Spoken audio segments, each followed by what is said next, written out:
All right, so I guess I'll just lead us in and we'll go from there. Just try not to, collapse on us. Mhm. I'll go try my best.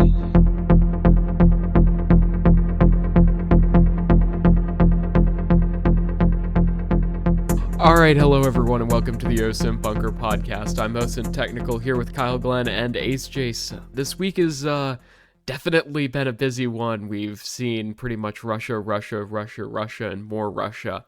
Um, uh, uh, Yesterday, Biden and Putin talked on the phone. We had a lot of developments happen from that. We've, I think, gotten a pretty good idea of what Russia wants in the near future, and I think we're also going to have Ace Jace here to talk about sort of a lot of different Turkish-related issues, especially developments in the Turkish defense industry, which has a lot to do with Russian-Ukrainian tensions right now. So I think I'll just lead us in here and see what everyone has to say for this week.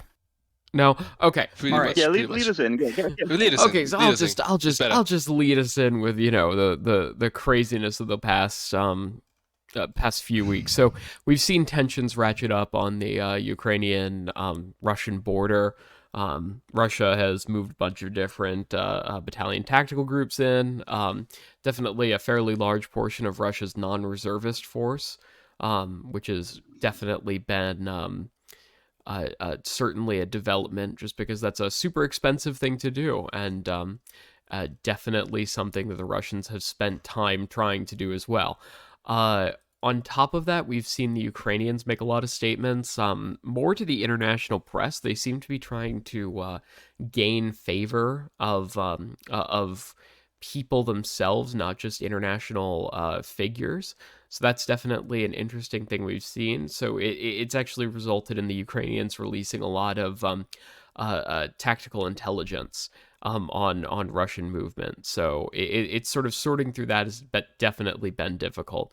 I know the Ukrainians have been trying to acquire a lot of new weaponry. The U.S. has been supplying them and has made promises to supply them both with the big things recently have been Javelin missiles and ammunition. But I know the Turkish government has also been helping the Ukrainians sort of with the autonomous and UAV warfare side of things. You want to help me sort of explore that?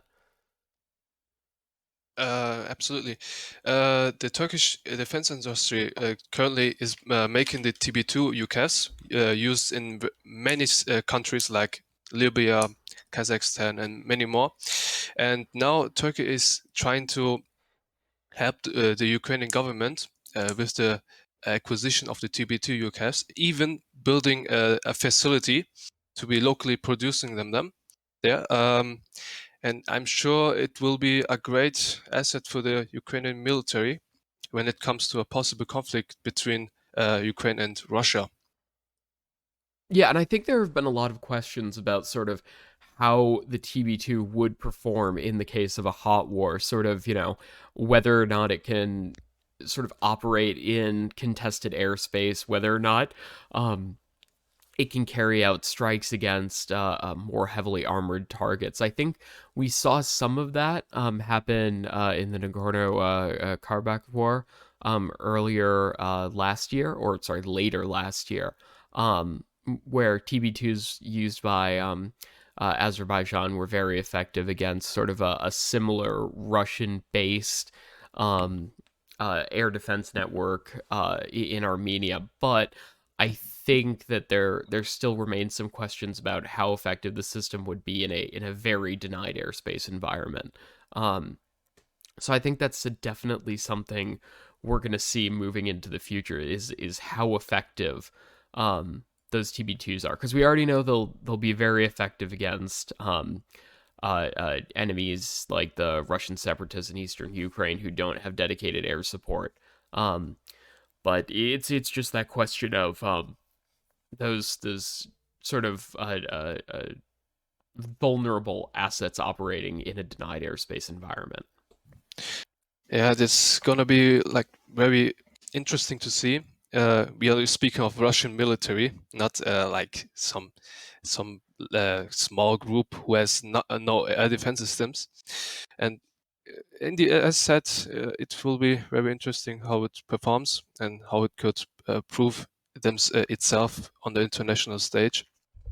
And yeah, And it also hasn't. Oh, sorry, I was gonna say it hasn't been used in any kind of conflict in which like the other side has had a decent sized air force. Like, obviously going back to Russia and the Georgia War in 2008, there's that famous video, isn't there, of a Georgian UAV being shot down by a Russian fighter jet, which in a just a 1v1 kind of matchup, the TB2 is going to have absolutely zero defenses against, a modern Russian fighter aircraft, so to speak. So it's not just air defenses, but also just the Russian Air Force in general, which would be a major threat to Ukrainian drones. agreed. This is a factor also. Yeah. I was going to say Ukraine's going to have to really sort of like pick their times and pick their targets really carefully with them. Is it that they're in a limited number as there is, and they're going to have to be really, really strategic about how they utilize it. Yeah, and we will probably see that change, especially if sort of a hot war starts to develop. I would expect the Turkish government to assist the Ukrainians in procuring more TB2s. I mean, the other question is how much diplomatic action would Russia take against Turkey?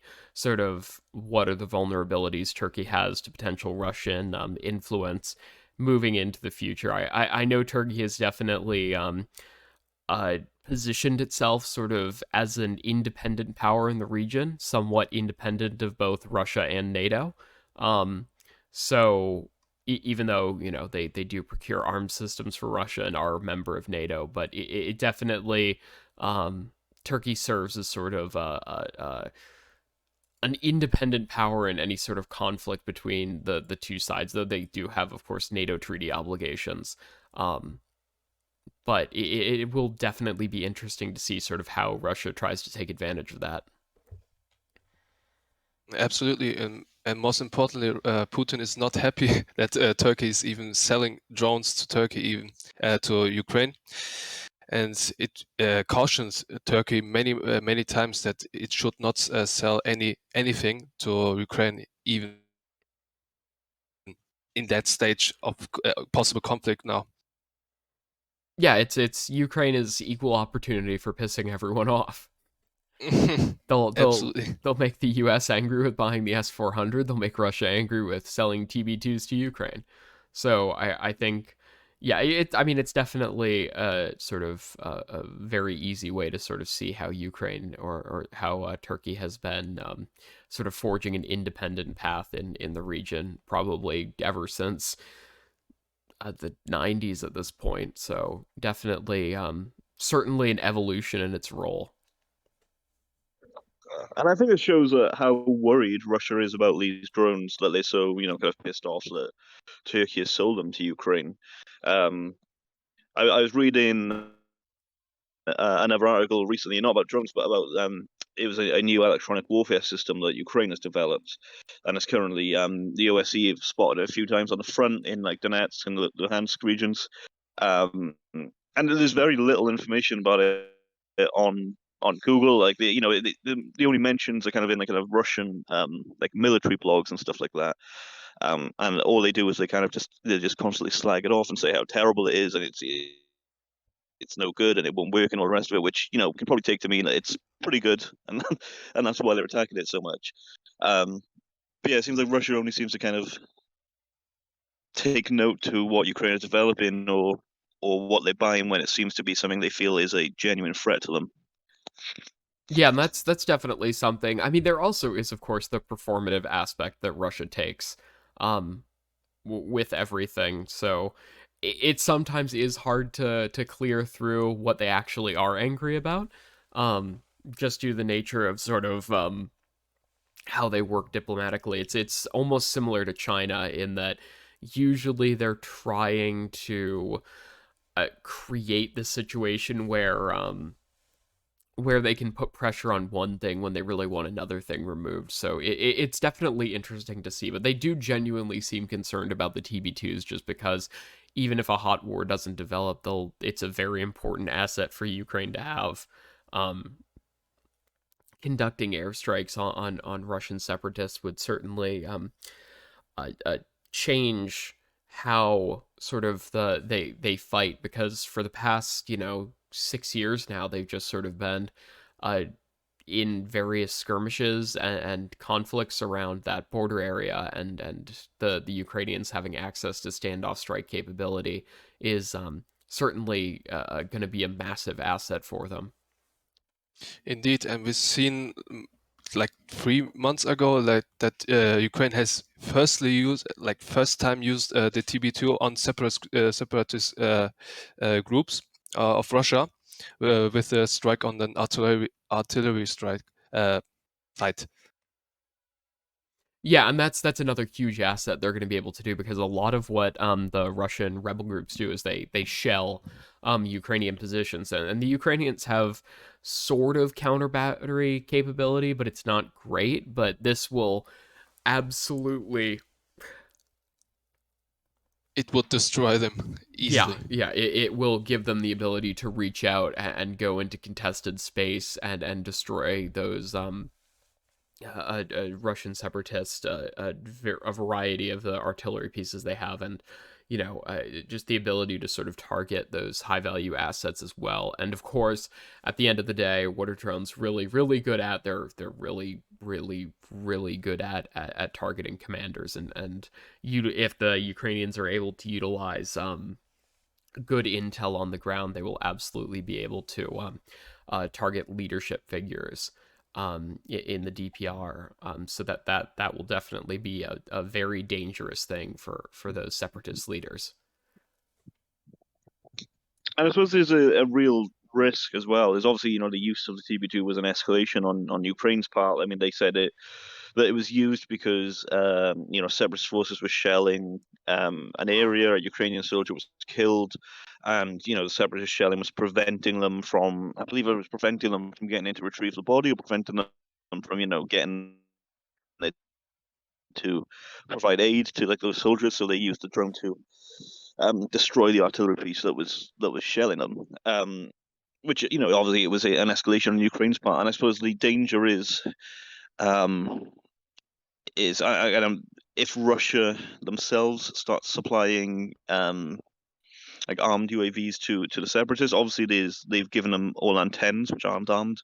But again, I'm no expert on the UAV industry of Russia. I'm not sure what their capabilities are. But I suppose it is a risk possibly that a few of those could get smuggled over the border, or just given over the border, to kind of level the playing field, so to speak. Yeah, I think one of the issues is sort of the separatist groups don't really have that much room to operate them. So there aren't really many places to take off or land, and the Russian unmanned combat aerial vehicle market is, or development system is, sort of less mature than Turkey's, definitely.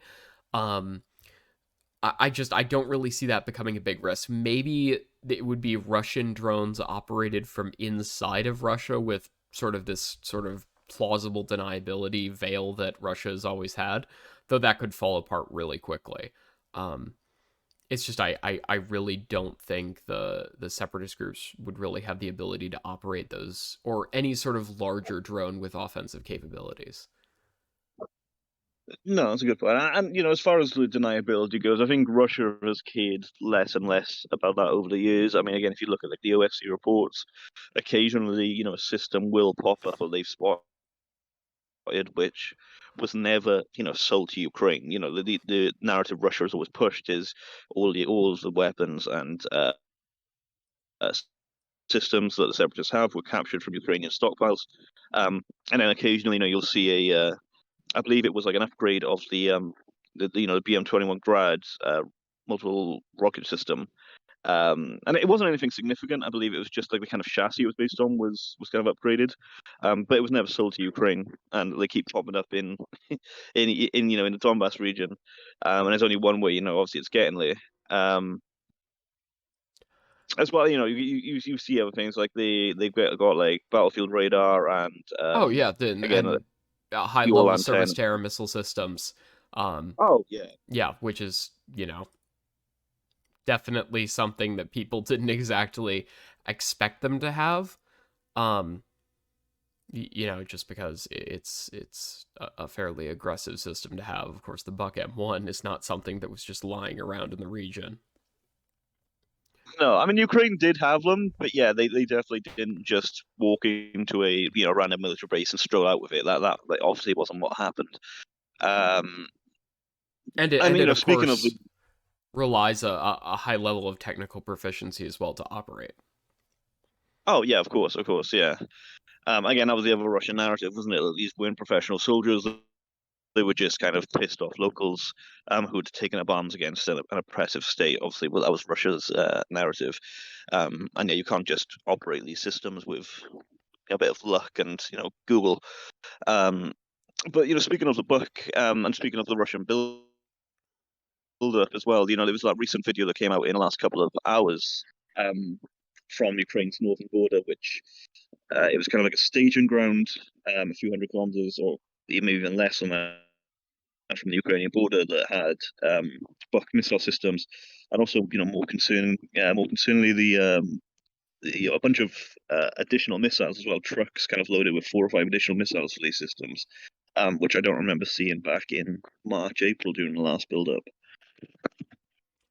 Yeah, I mean, I think a lot of the equipment actually sort of remained over the months since the spring build up.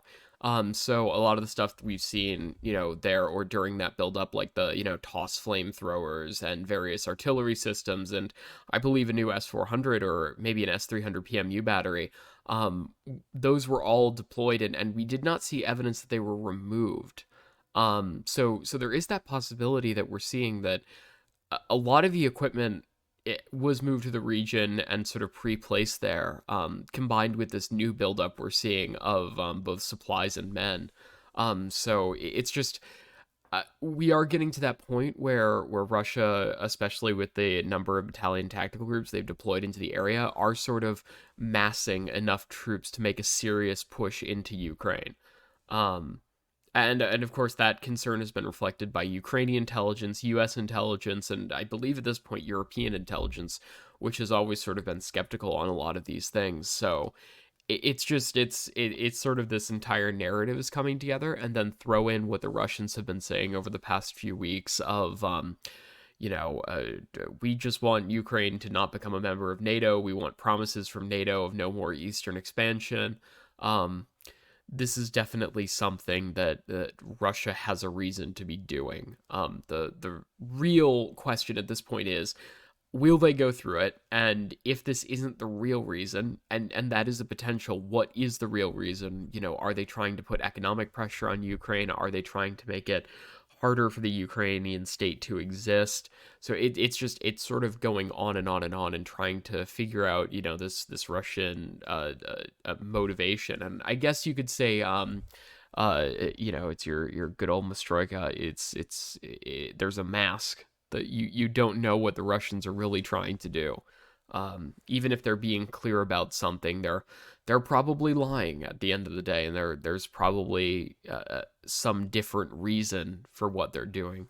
And it's really, really important to take that into account of, even if Russia is massing troops in this region, there might be another reason and really without sort of access to very, very classified information, we just don't know. And going back to what you were saying about putting pressure on Ukraine and making Ukraine, making it more difficult for them to exist as such. Back in 2014, they lost a very strong ally in Ukraine in Yanukovych when he was ousted and fled to Russia, which obviously started the whole, the annexation of Crimea and the invasion of the Donbass region to start with, was because they were really worried now that Ukraine was going to start leaning very, very heavily to Europe and NATO and the West. And that's obviously why they went into Crimea and they made sure they got those, the ports. So yeah, I suppose that could be, and obviously there was Zelensky was warning of the the so-called coup at the start of this month, which never materialized. He said that Russia was plotting a coup with oligarchs in Ukraine, which never happened. But I think Zelensky is kind of worried that his position is very shaky, and possibly kind of Russia building up and making their threats. They're trying to kind of maybe make it a bit more shaky, so he kind of collapses internally without needing an external push, shall we say? Yeah, and that is certainly something. And also, internal Ukrainian politics have a lot to do with what's going on. Um, so that will also have a big element to what's happening. Of course, Zelensky's actually sort of taken advantage of the situation in some ways to deal with perceived political enemies by accusing them of plotting a coup, which it's a very Zelensky thing to do, I will say. It is absolutely something I would expect him to do, to be honest. Um, but it just shows how certain figures, of course, on both sides will take advantage of a situation, and it always is important to come at anything that happens with a super critical eye. Because if you don't, you'll get swept up into things like, Zelensky's fairly obvious propaganda of, they're trying to coup me, the Russians, but it's going to be through my political enemy who poses a legitimate internal threat to me. Um, and a lot of people took that and ran at face value, and sort of perpetrated that what was arguably a purely propaganda line from Zelensky. Um, or not even a propaganda line, but maybe taking the truth and then twisting it to his own, to his own gain, which is certainly not something that you sort of want to run with at face value. And it's super, super important to be critical at all times. And understand when the Ukrainians put out information, there's obviously a twist for it. And same with the Russians. When the Russians say, "Oh, it's a peaceful buildup," it's obviously not true. Like they're saying things that are ridiculous.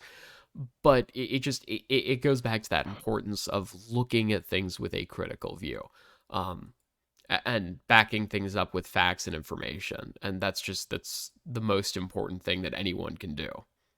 So But as but yeah, I agree. When some politicians like say something, he tried to kill me or something, we always should have a second thought of it, like be skeptical and question everything, and not believe anything like straight up if something has been said or had made a statement. And as we can see, Russia is not trying to.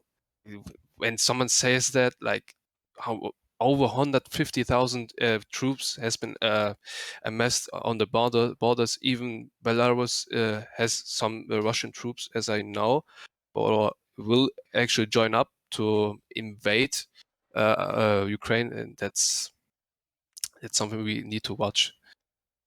yeah, obviously, and that's the important thing. We don't have all the information, so we are forced to watch and sort of draw inferences. And of course, all of us are sort of in the role of digesting that base level information and turning it into something more digestible for the general public. Which each of us does in sort of our own way, which is super important. But of course, Right. it's very easy for us as well to fall into these narratives, and not take the critical view and sort of go with sort of the general flow of what everyone is doing. And I think traditional media always falls into that trap. Sort Yeah. of going with the flow. They have a lot better information gathering abilities, but they're very, very vulnerable of falling into that trap.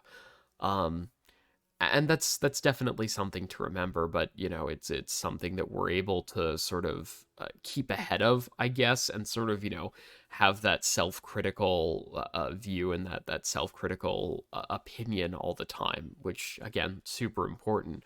But at the end of the day, look, either Russia is going to invade Ukraine or they aren't. Those are, our binary options here. But there are other things they can do, of course, like massing troops on the border and putting political and economic pressure on Ukraine. That's something that's Or probably going to happen.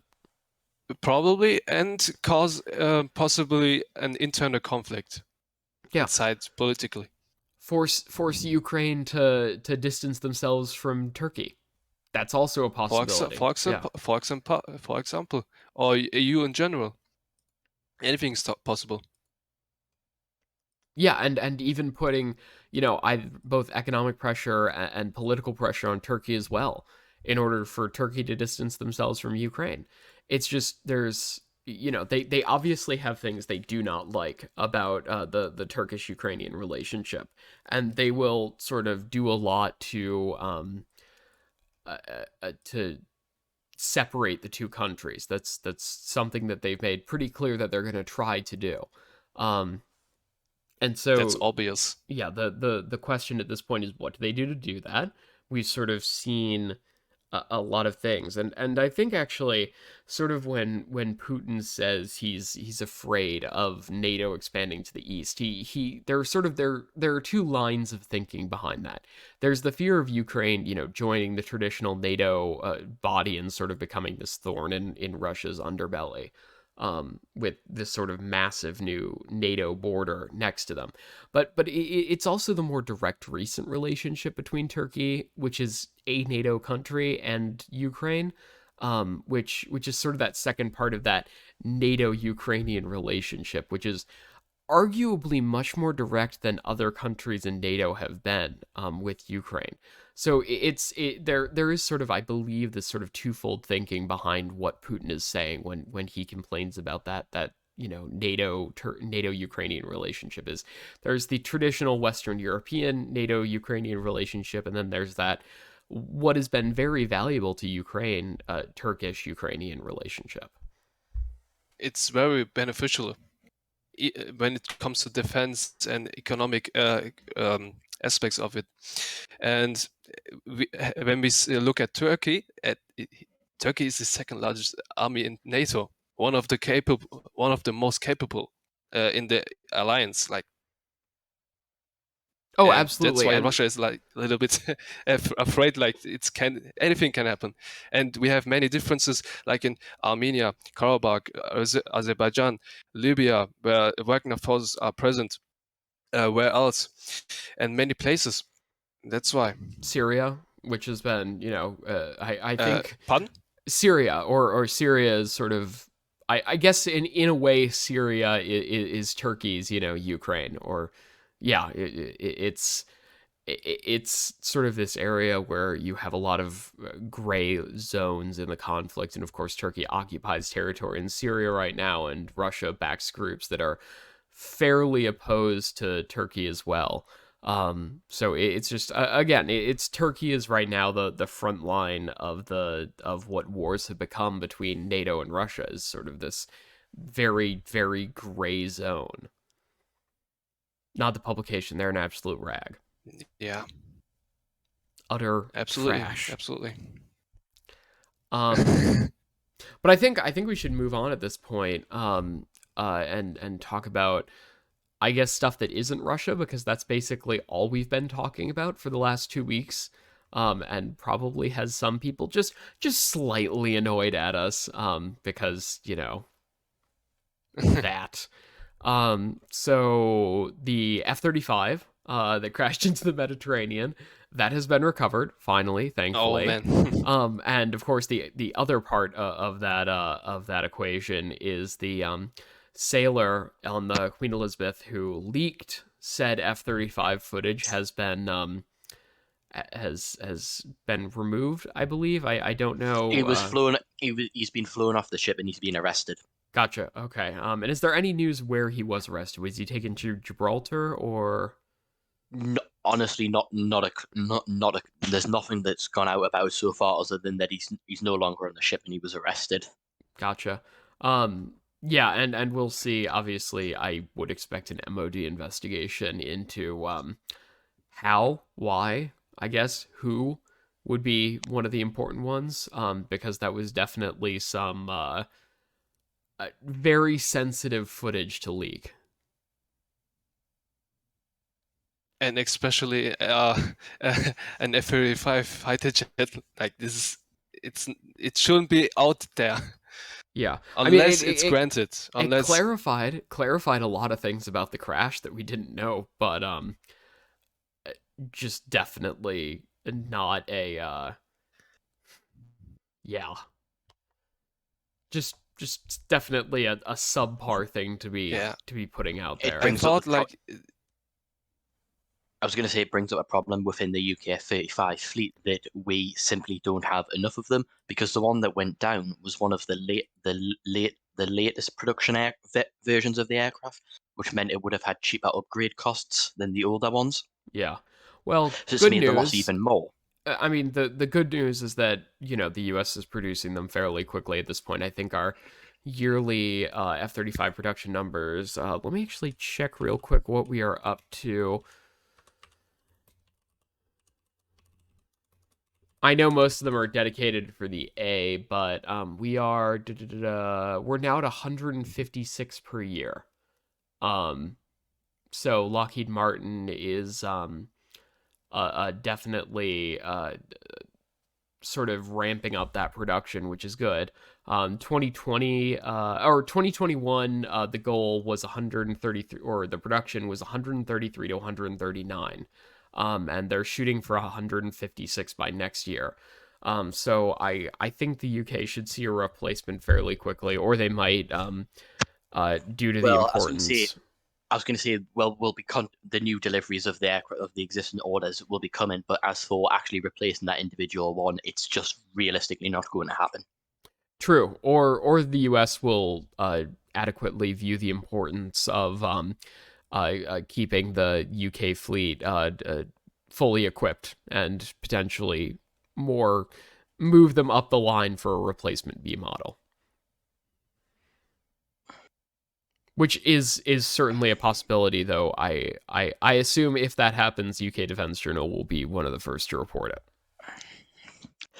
But even if it did, it would probably be quite a long time, because I mean, just for example, when Australia lost the E-18 at Nellis to a fire, it only took Yes.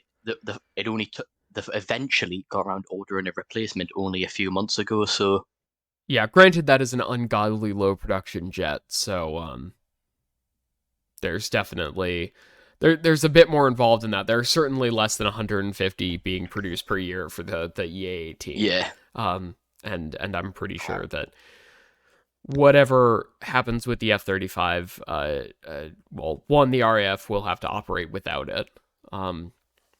Until there is a replacement, we'll just see how long it takes to get one.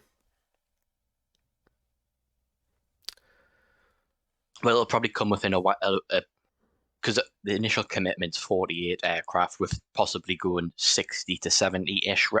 Reckon it would probably, if it does, it would probably come within, say, the next batch in a few years, if they decide to increase the fleet size.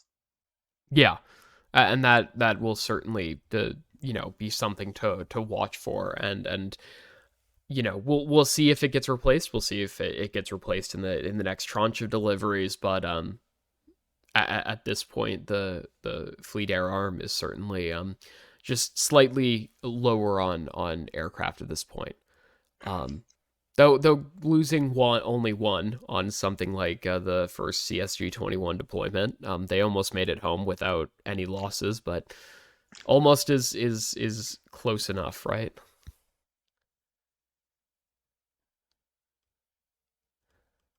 Let me just think here. What else do we have like news-wise this week that I think we missed while absolutely focusing completely and utterly on Russia? Because I'm legitimately looking back through my Twitter feed here, and it is just Russia, Russia, Russia, more Russia, I think more that was kind of. Russia.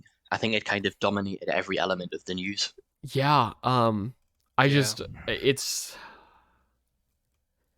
And it's sometimes it also super important not to get tunnel vision on these things. Oh shoot! Something that absolutely I've not been talking about, but I've been watching happen, have been the nuclear talks between Iran and the U.S. and the EU going on right now, and are fairly stalling out.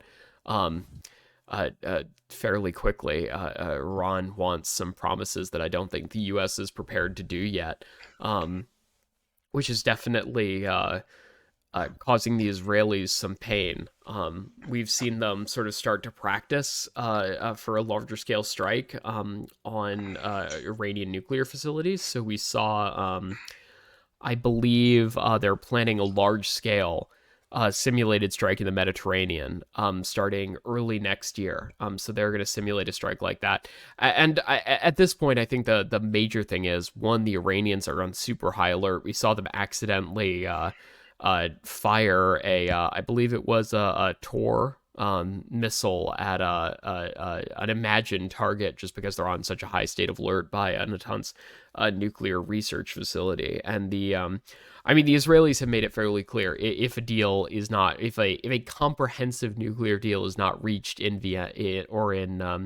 Europe between the Iranian negotiators and the EU and the US team, there will be some form of Israeli strike in order to remove the Iranian nuclear capability. Even if I was going to say, even if I think the nuclear talks get a deal, which I don't think they actually will, but even if they do, I don't think whatever deal they could come up with is not going to match Israel's requirements. Yeah, that's what I'm saying. It has to be such a comprehensive deal that it either moves back the Iranian nuclear program more than 10 years or completely dismantles the Iranian nuclear program. I do not view a situation where the Israelis will not do some sort of strike into Iranian territory. Think here.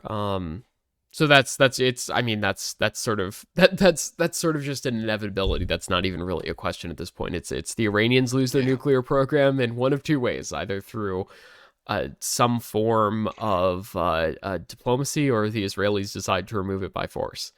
There's no real in between. Yeah, and the former defense minister of the Prime Minister Netanyahu, he even favored a military strike on Iranian positions again on that case. And it would be, if personally, I see a military strike coming. I don't see any deal being reaching to get that enrichment down of the uranium. Yeah, I mean, I just wonder how comprehensive of a military strike are you going to need, because you're going to need to be absolutely sure you've completely knocked it out, and then you have got a guaranteed counterattack coming.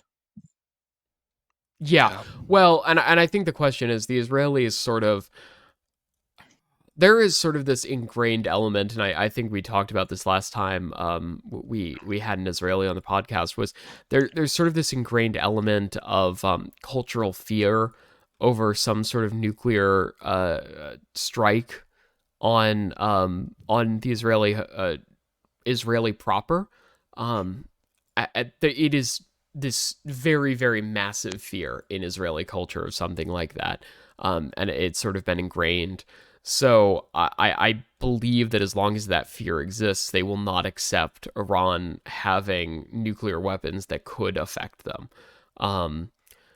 So it's one of these inevitabilities it's culturally ingrained at this point. There really is no out that I can see. Okay. So yeah. Just trying to think here. Is there any other big stuff that I missed? Again, still more Russia. Today, a chief of defense of Indian Air Force helicopter crash today. Yeah, and we can talk about that as well. Yeah, he was sadly killed. At this point, there is no evidence that it was a shoot down. Recording this on Wednesday afternoon U.S. time, so there is no evidence that there was foul. Well, not foul play, but a shoot down. But obviously a very that's out of question. Yeah, a very sad thing and a very tragic thing to see, and of course the Indians that I've talked to since this has happened are sort of just shocked. This is, he was a very large figure in the defense community, if not the largest figure in the Indian defense community. And losing him was definitely a massive shock to a lot of Indians, and something that I'm sure I don't know what reforms they would do to sort of to resolve this. This just seems like a freak incident. To be honest, there's not much that can be done to work around stuff like this happening. It's one of those things that it happens. It happens, yeah. It happens. It's tragic. Everyone mourns. You have sort of a defense structure to deal with accidents like that. But it's a very tragic event to see. Indeed, and losing an experienced guy in the military is it's not great for India especially, and my condolences go out to the people who are close to him. But yeah, what can we do? It's an accident. Investigation has to be started, and from there we go on. Yeah, and things probably small changes will be made, but I really don't see anything systematic here that could be that really resulted in a horrifying accident like this happening. Yeah. Sad to see, but there are always risks, with anything, and dealing with it is Such life. It's an inevitability. Things Yeah. happen. Shit happens, right? Shit happens. Yeah. I think actually, screw it. Let's just end on Russia things, because of course I want to do that.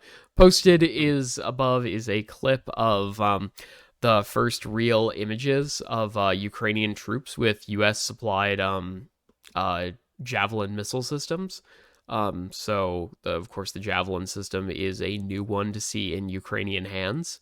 And it's definitely super interesting to see them utilizing this system, which has resulted in Russians very quickly, as we talked about on the last podcast episode, up armoring a number of their armored vehicles in order to try to deal with the threat of overhead high explosive anti-tank munitions like the Javelin and other sort of anti-tank guided missiles launched from UAV platforms like the TB2. So definitely something that the Russians have had to react to. Whether or not those are effective, that still is called into question.